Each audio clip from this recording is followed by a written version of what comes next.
Hi, I'm Juliana. I'm a yoga instructor at the Zakhem Center for Integrative Therapies and Healthy Living at Dana-Farber Cancer Institute.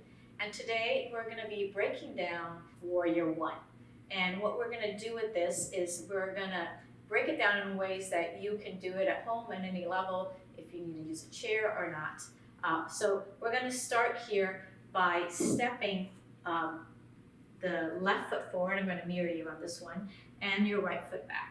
So when you do this, the traditional alignment will be heel to heel, which is very uncomfortable for most of our hips. So we're just going to move it a little bit more out to the side.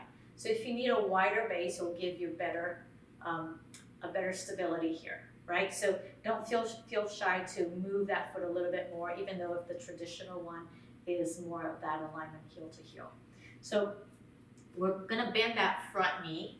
And the back foot is about almost like a 30-degree slightly in.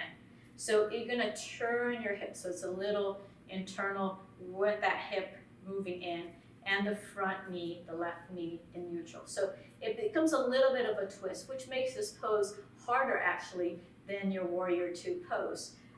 The back heel will tend to lift, and you want to really push the blade of that foot in as much as you can, so you're not dropping into the hips as you firm to that foot, knee facing forward. And from here, when you feel ready, you're going to inhale and allow your arms to go up. For some of you, reaching the arms up feels very uncomfortable. So if you feel like you need to relax your shoulders to then find a little bit more lift, you can.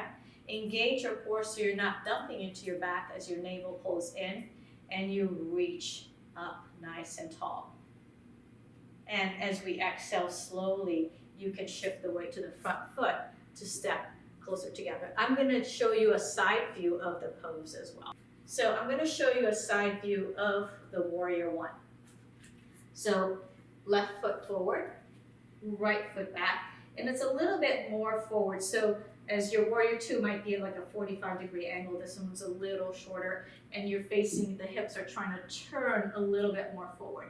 And it's not going to be completely forward because the foot is out. So this is rotating, and it's trying to bring that hip in as you close the other hip. So it becomes actually a harder pose than it actually looks like. The knee, it does not pass the toe. So if you need also, again, to make that base wider, you can always shimmy that foot a little bit more to the side. The important thing here is that the knee is not torquing in. The back foot is really pressing down, blade of the foot. So you're going to feel your inner legs, you're going to feel your glutes, you're going to feel the power of that front quad as well. So when you do this, a lot of people tend to hinge forward, and you almost want to think of pulling the navel in and almost rounding your spine here. And that will allow you to, when you raise your arms up, your spine feels nice and stacked, so you're not dumping into the back and you're not overarching. So you're pulling that navel in, bracing your core, firming into the foot, and then allowing your arms to reach up. Again, several ways, several styles. Some of them bring the palms together, some stays up. And again, if your shoulders are bothering you today, you can always bend your elbows and relax it a little bit more.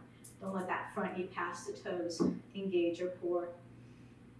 And feeling a nice, powerful pose. As we exhale, slowly soften, and you can step forward or back. I'm going to also show you this on the chair.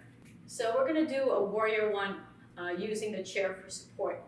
So you can bring your hand to the chair and you step your foot forward, and then adjust the back foot.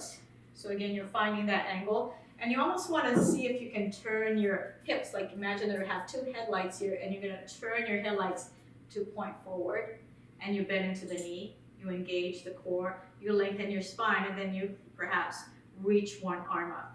When you feel the stability that you don't need that chair any longer, and if you want to reach the other one as well, you can. And slowly, as you exhale, you bring it back down, and you step yourself back or forth, depending what's easier for you. I hope you enjoyed this video, and check out the other videos that we have at the Zakhem Center. Be well.